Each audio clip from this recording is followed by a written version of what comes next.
Okay, so back to this. So we have three learning objectives for this direct and indirect labor. Okay. Next, point number two, calculate the remunerations of labor using time-based scheme and output-based scheme. Okay, so we have two type of methods on how to calculate the wages of your workers or employees, which are time-based scheme, how long that your employees work, and then output-based scheme means based on their production. If they produce more, then they will earn more. Okay.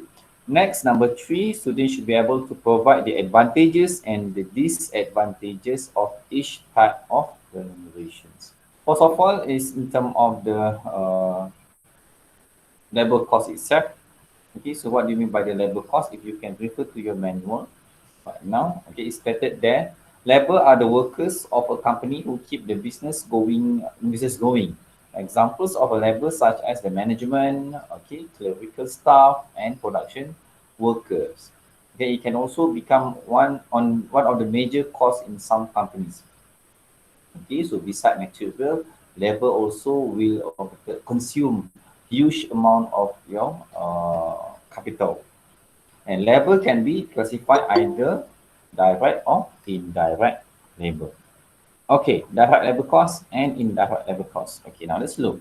So for direct labor cost, so these are the costs that can be allocated directly to the cost unit. For example, wages paid to employees who are directly involved with the production of the product.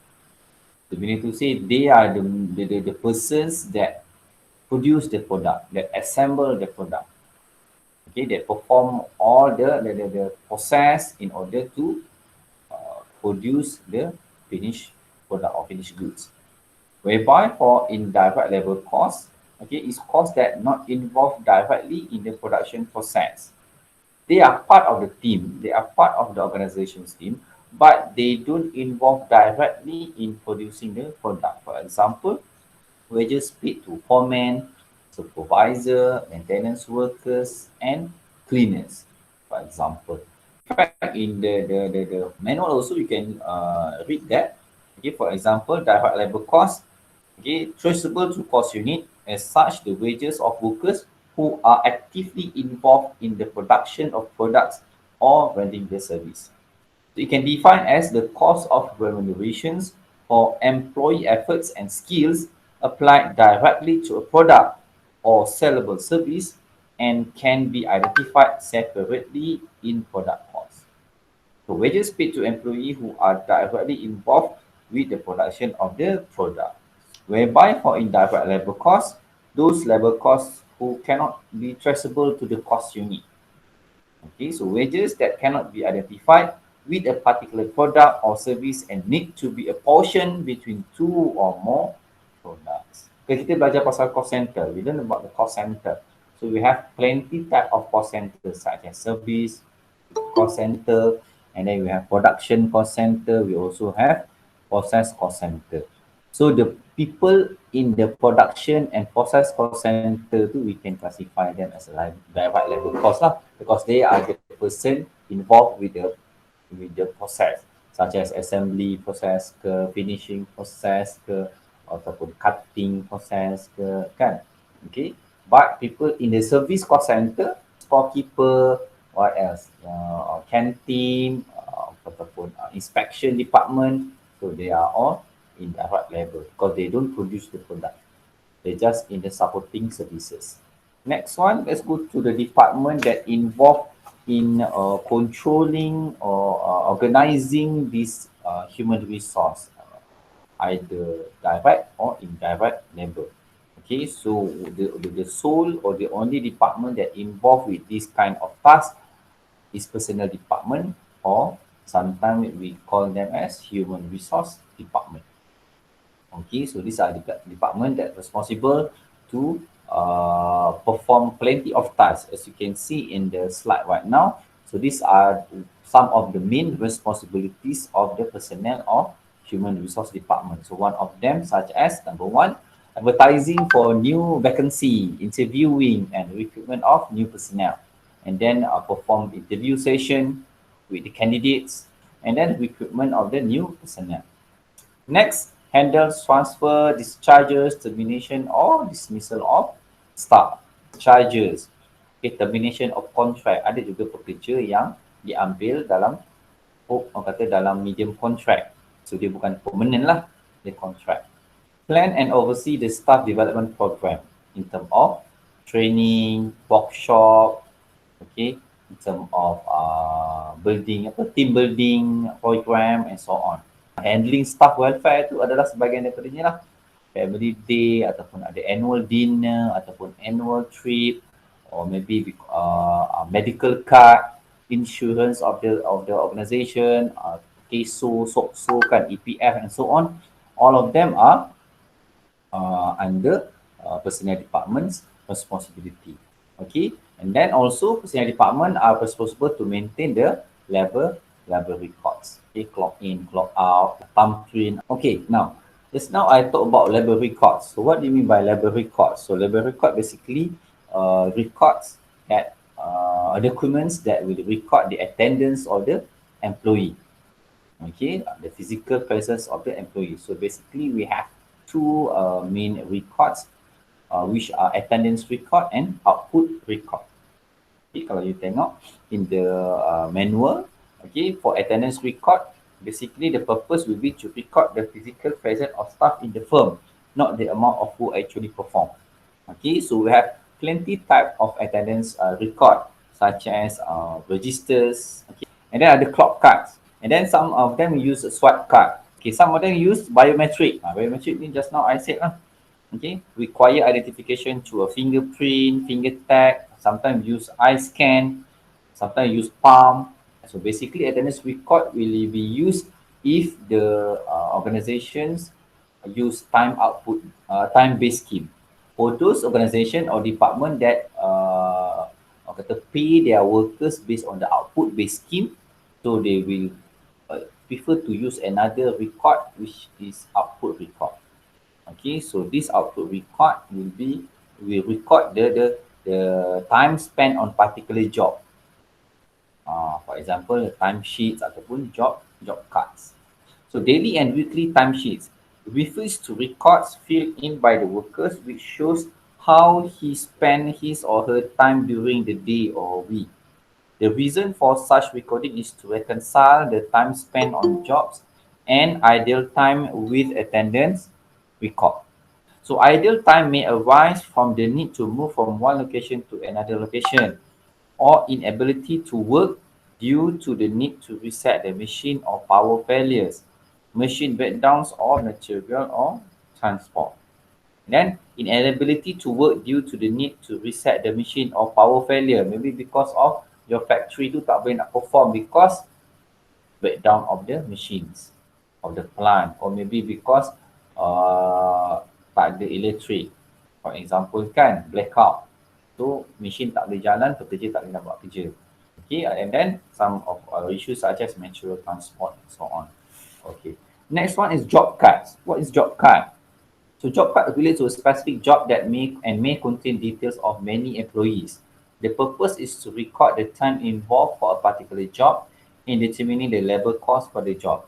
Now, this one normally used by manufacturing or production company that produce special job atau specific job. It means that the product is identical.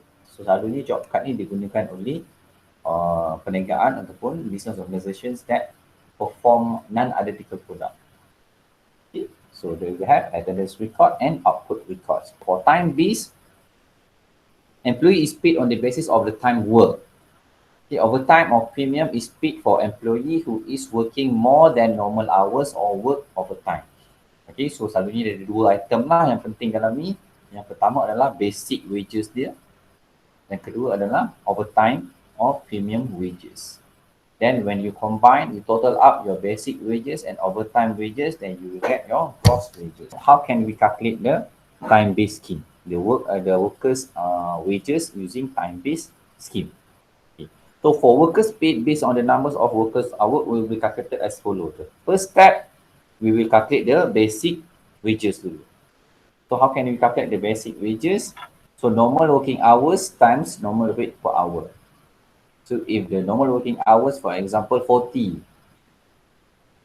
okay, and then normal rate per hour is RM5 per hour. So just times lah, 40 times 5. So means that the basic wages will be berapa tu? 200 kan? 200 ringgit. Next one, calculate the OT payment, overtime payment. So how can we calculate the overtime payment? So this will be the formula lah. The formula will be actual hours worked minus normal working hours times OT rate per hour. Okay, so if for example, the normal working hour is 40. So I klik kat sini lah, normal working hour is 40 hours. And then this employee A, for example, the actual working hours was 45 per week. So means that the OT hour dia berapa? OT hour ni adalah 5 jam. So means that OT payment dia will be 5 kali dengan OT rate ni. OT rate selalunya dibagi dalam soalan. Sometimes 1.5, sometimes 2, sometimes 2.5. Okay, for example, katakan dia kata OT rate is 1.5 of normal. Dia punya OT payment will be 5 times 1.5 kali 1.5 kali normal rate per hour. Berapa normal rate per hour? RM37.50.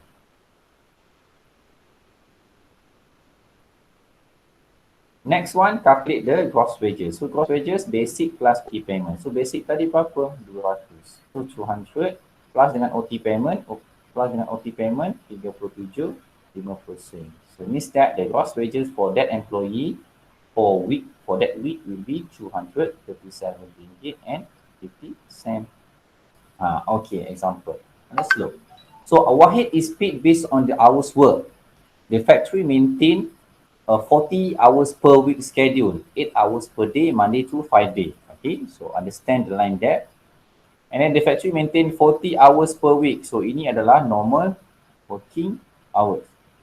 So the basic rate is RM8 per hour. Okay, nampak? Overtime is paid as follows. So for weekday at 1.5 times the normal rate or a premium of 50%. Nampak? So maksudnya 1.5 ni adalah bersamaan dengan 50% premium ataupun 150% lah. So 1.5 ni datang daripada mana? 1.5 ni datang daripada 150%. Yang mana 100% ini adalah normal working hours dan 50% ini adalah OT hours. Overtime hours dia. Ataupun overtime rate dia lah. Bukan normal working hours. So, but if Wahid work on weekends, okay, so the OT rate will be double at 2 times the normal rate or at the premium of 100%. Kenapa dia kata premium 100%? Sebab kalau 2 times ni, 2 times maksudnya 200% lah. Okay, 200%. So 100% adalah untuk normal rate. Okay, lagi 100% adalah untuk OT rate. Okay. Next, during week 3, Wahid worked for 52 hours of which 10 hours were worked during weekend. Okay, so how much is Wahid's gross wages for week 3? Okay, now let's look at the calculation part. Okay, so the first part will be calculate the basic wages dulu.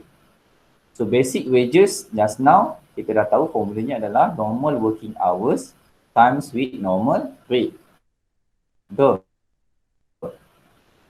So normal working hours for Wahid will be 40 hours and normal rate is RM8. So 40 times 8, 320. So that will be the basic wages. Gaji asas lah. Gaji asas untuk Wahid. Okay, next calculate the OT payment. Alright, now let's look. So for OT payment, so kat sini dia dah siap-siap dah. 10 hours times 16 plus 2 hours times 12. Nah, macam mana dia boleh dapat 10 hours times 16 and 2 hours times 12 ni? So kalau weekday, dia punya kadar OT dia adalah 1.5. Nah, kita tengok on weekday. Dia kerja 52 jam, betul? Kadar semasa kerja ni adalah 40 jam. Jadi, dia ada lebihan sebanyak 12 jam.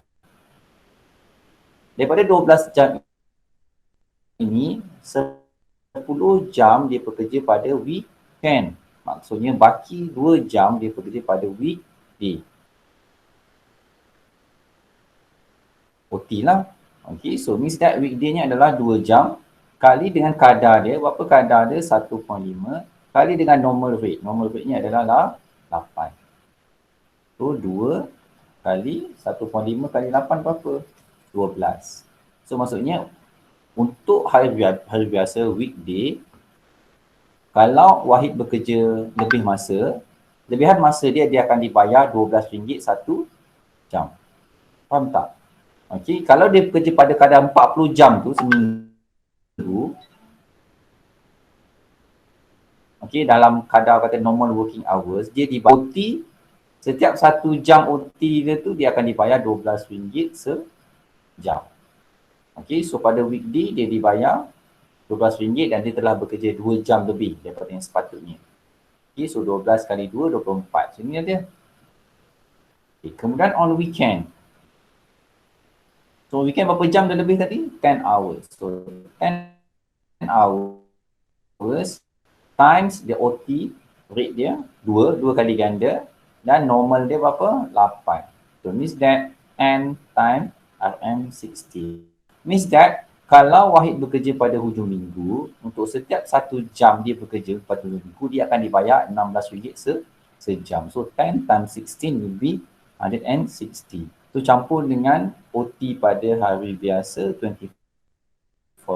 So means that Wahid entitled to receive RM184 for his OT. So the gross wages for Wahid for week 3 pada minggu yang ketiga will be 320 plus 184.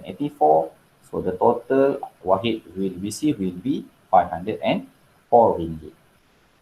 Okay. Okay, the advantages and disadvantages of this time-based scheme. So what will be the advantages if the organization use time-based scheme? First, is very easy and simple to compute. Just like the one that I showed to you as now, easy kan, mudah nak faham dan senang you nak calculate. Not easy to understand. But there will be some disadvantages for time-based scheme. For example, the wages received is the same for hardworking or less hardworking workers. You cannot differentiate who are the employees that really work hard that week and who are lazy that week, because both employees are paid based on how many hours they spend at the office. So management cannot differentiate, okay, who works more, who works less. Understand? So that will be disadvantages of time-based scheme. Second, supervisor needs to spend more time to monitor the workers. Now let's go to the next method. The next remuneration method will be output or performance-based scheme. Okay, now let's look. So for this output or performance-based scheme, employee is paid on the basis of number of output produced. Okay, so how many product that you produce, how many units of product that you produce. Who produce more will earn more. Who produce less, then you will earn less. Kat sini kita nampak lah. Okay, yang mana this kind of remuneration method try to tackle the first disadvantages of time-based scheme tadi. You tak boleh nak bezakan yang mana rajin, yang mana yang malas kan. Jadi bila menggunakan output atau performance base, kita nampak lah. Kalau you betul-betul rajin, mestilah lagi banyak you boleh buat. Kalau you malas, maybe bapak buat sikit je. Orang yang rajin dalam masa 8 jam, maybe dia boleh mampu menghasilkan ataupun assemble 1000 of unit of product. Tapi yang malas maybe tak sampai 100 produk pun. Okay, next, some of them, okay, bila kadang kita bayar ikut output pula, pekerja ni akan tend to nak kejar banyak, betul tak? Okay, they tend to produce more. Bila they tend to produce more, sometimes dia tak ambil kisah pasal quality of the product.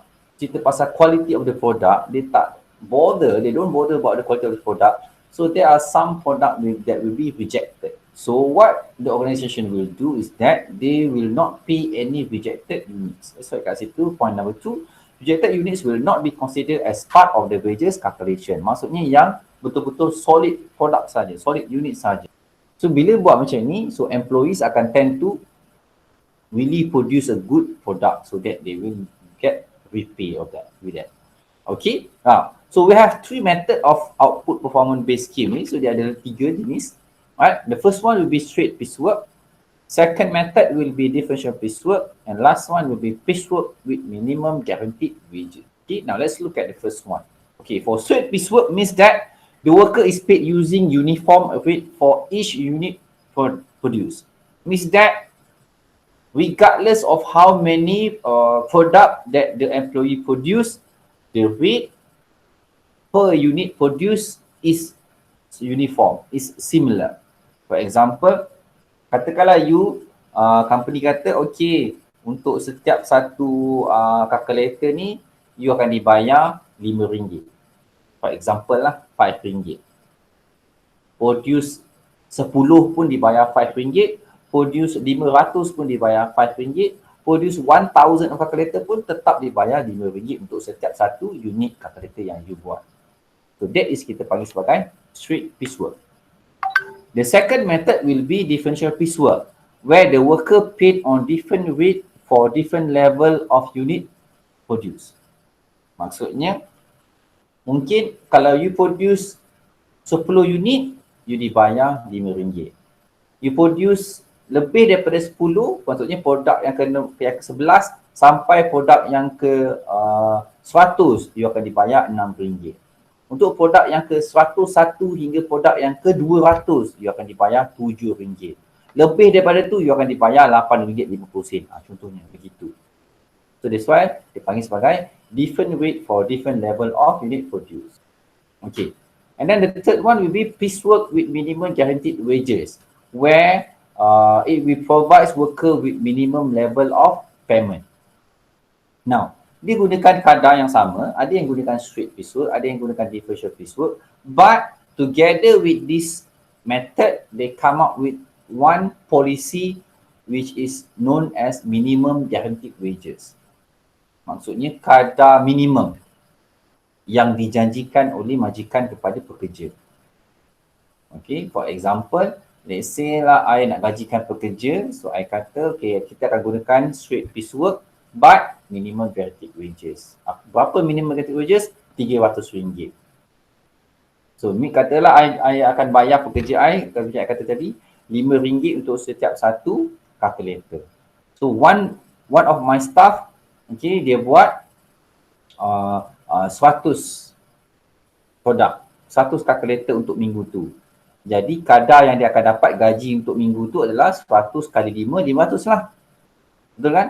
So 100 kali 5, 500. Katalah pekerja yang pertama. Okay. So employee number 1. Okay, dia produce 100 unit. Then I pay him RM5 per unit. So dia dapat 500 unit. Okay. Together with the piecework method ni, I kata we have minimum guaranteed wages of RM200. Okay, kita nak tengok macam mana. Okay, let's say you have another employee number 2. For that particular week, okay, this employee only able to produce 50 unit only. Okay, untuk minggu tu dia hanya mampu buat 50 unit. Mungkin sebab dia tak berapa sihat ke minggu tu, dia cuti 3 hari MC, lagi 2 hari bekerja. Jadi 2 hari kerja tu dia cuma dapat buat 50 unit sahaja. For example, ataupun dia terpaksa ambil cuti, ada kematian keluarga ke, atau apa-apa sajalah emergency. Ataupun dia memang baru baik sakit, so dia baru masuk kerja, jadi dia punya kata energi tu tak kuat. Ni kan orang baru baik demam, for example kan, baru masuk kerja, dia tak fresh lagi badan dia, lemah je, buat kerja pelan-pelan je. Okay, so seminggu tu dia hanya mampu buat produce 50 units of product, and then the rate sama, RM5 per unit. So when you times 50 times 5, means that this second employee only able to get 250. Betul tak? RM250 sahaja gaji dia untuk seminggu itu. Tetapi disebabkan pekerja-pekerja ini dilindungi dengan satu polisi yang mana adanya polisi gaji minimum yang telah dijanjikan sebanyak RM300. Maksudnya pekerja yang kedua ini, employee number 2, will not receive 250, but organization will pay him 300 RM300 because this is the minimum level. But for employee 1, adakah dia akan dibayar RM300? No. Dia akan dapatlah RM500 ni because dia dah melebihi kadar minimum itu. Tapi kalau pekerja tersebut gaji dia minggu itu bawah, below than this minimum wages, so organisation akan bayar dia minimum wages ini, RM300. Alright, before that, kita tengok kat sini formula dia. Okay, output based formula. So the first step, calculate the basic wages, sama macam time based tadi. Okay, first calculate the basic wages. So how can you calculate the basic wages? First, take the number of units produced minus any rejected units. Just now I said rejected units will not be paid, will not be put under our calculation. So kita kena buang lah rejected units ni. So kalau lah company tu, pekerja tersebut dia produce 200 unit. So daripada 200 unit ini, 10 unit rejected kan. So maksudnya 200 tolak 10 lah. So maksudnya dia akan hanya dibayar untuk 190 unit. And then kali dengan rate per unit. Berapa rate per unit dia? Maybe RM2. So kalilah RM2. So 190 times 2. So 380. So means that the basic wages for that employee will be RM380 for that week. Okay. Next, compare basic wages with minimum guaranteed wages. Kalau ada lah. Kalau tak ada minimum wages, tak ada lah. Means that basic wages akan sama dengan gross wages. But if the employee entitled for minimum wages, for example, katalah minimum guaranteed wagesnya adalah RM300. So kita compare lah.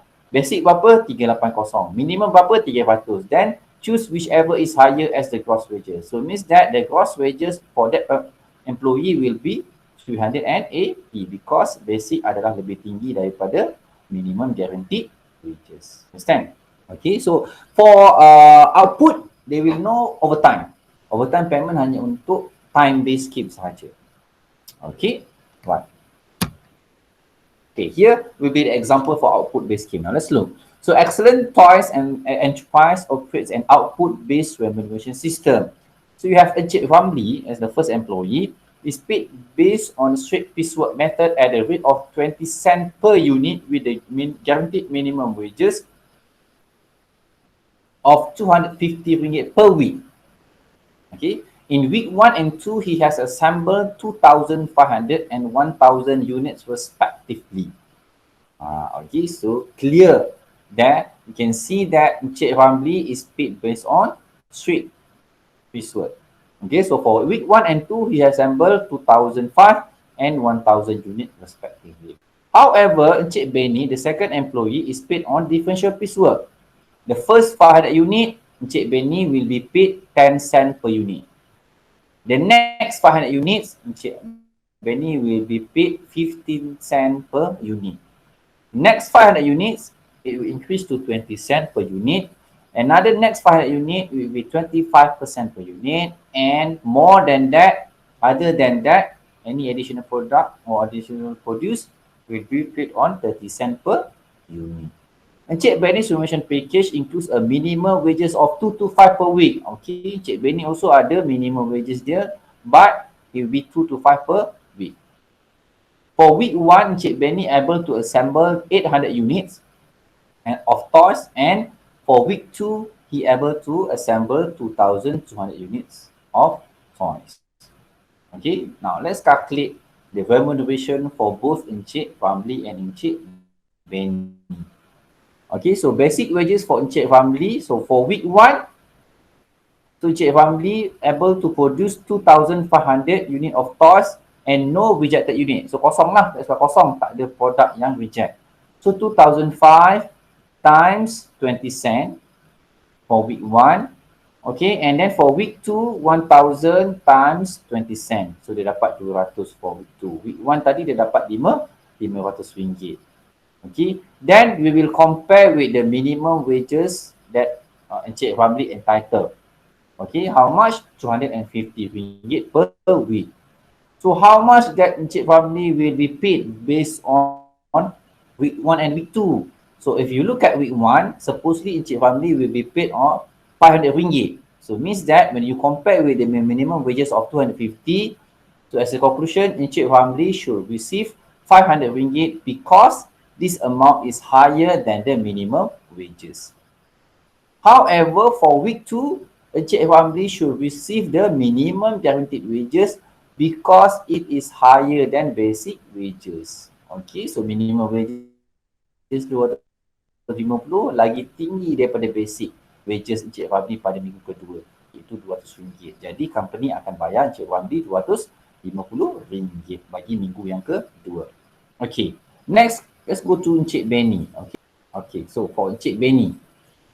So Encik Benny for week 1, alright, so he assemble 800 units kan, 800 unit produk tadi. Okay, so untuk 500 produk yang pertama, dia akan dibayar sebanyak 10 sen. So 500 kali 10 sen, so dapatlah RM50. Kemudian, dia produce, the next 500 will be yang 300 ni lah. Okay, so 300 kali 15 sen, dia dapat RM45. Means that, for that particular week, Encik Benny berjaya mendapat RM95 untuk gaji dia minggu yang pertama. Okay, but however, since Encik Benny entitled for minimum wages, so means that we need to compare this basic wages of a week 1 for Encik Benny with his minimum wages. So how much is Encik Benny's minimum wages? So Encik Benny's minimum wages will be 225 per week. So as a conclusion, dia akan dibayar 225 because 225 is the higher wages as compared to the basic wages. But for week 1 only lah. Okay, for week 2 kita tengok. For week 2, since Encik Benny produce berapa banyak? 2,200. Okay, so the first 500 unit dia akan dibayar 10 sen. So 500 times 10 sen get 50. Next 500 unit, 500 times 15 sen get 75. The next 500 unit, 500 times 20 cent, get 100 ringgit. The next 500 unit times 25 cent, he will get 125. And the last 200 unit, dia akan dapat 30 sen seunit, yang mana dia akan dapat 60 ringgit.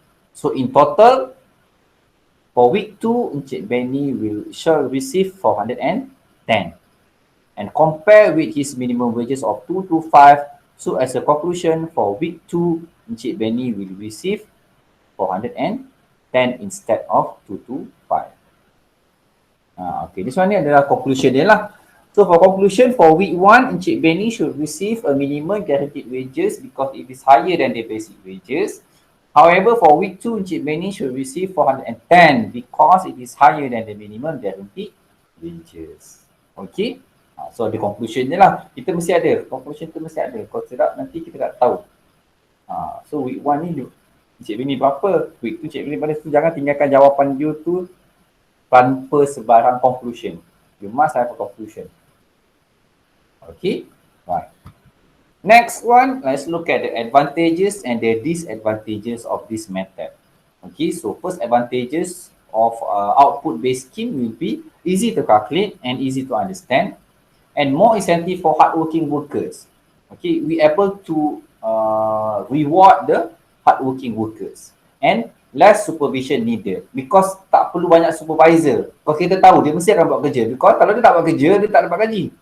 Sebab gaji dia dibayar mengikut berapa banyak output yang dia buat, berapa banyak unit produk yang dia buat. For this disadvantages, okay, apa disadvantages tadi saya sentuh sikit, sebab the quality of the product, the quality of the work may be compromised. Because why? Because these workers will try to hit their highest number of output produced.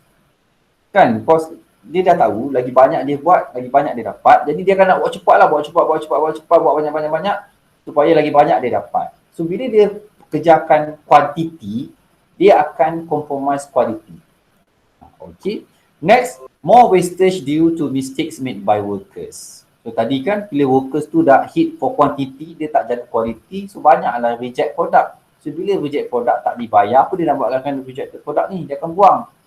Dia tak akan gunakan, dia tak akan jual because tak ada customer yang nak beli. So bila dah membuang produk tersebut, dia akan menyebabkan pembaziran dari segi masa pekerja, pembaziran dari segi bahan mentah yang digunakan. Okay, that's why I stated that more wastage due to mistakes made by workers. Next, less hardworking workers get less payment due to low unit produce. Tapi sometimes bukan sebab pekerja tu less hardworking, maybe because dia memang kerjanya lambat. Dia memang buat kerja lambat, pelan-pelan buat, pelan-pelan, slow and steady buat. So memang tak dapat banyak gaji lah minggu tersebut. Ataupun maybe memang dia tak sakit, dia sakit ataupun pekerja tu adalah pekerja yang orang kelainan upaya. For example kan, pekerja perlukan tangan, nak buat itu nak sambung-sambungkan komponen-komponen dalam kalkulator ni perlukan 2 tangan. Tapi dia mungkin 1 tangan saja. Jadi dia buat pelan lah. Jadi adakah adil bagi organisasi nak katakan dia malas sebab produk dia tak banyak? Tak boleh juga, sebab bukan sebab dia malas, dia rajin. Dia adalah kerja macam orang lain. Orang kata dia punya kelainan upaya dia tu menyebabkan dia tak dapat bekerja sepantas orang lain. For example, terhad kan, dia punya orang kata pergerakan dia terbatas, for example. Jadi cuma 1 tangan saja. So kerja buat pelan-pelan lah pasal pakai 1 tangan saja. Okay. So disadvantages kepada pekerja macam itu. So saya kata payments may be unfair to certain workers, especially those disabled people disabled workers ni unfair. That's why datangnya minimum wages tadi tu. So that can support this kind of workers ni. Okay. Jadi, alright. That's all for our lecture for today. Okay. Alright. So hopefully semua boleh faham lah. Alright.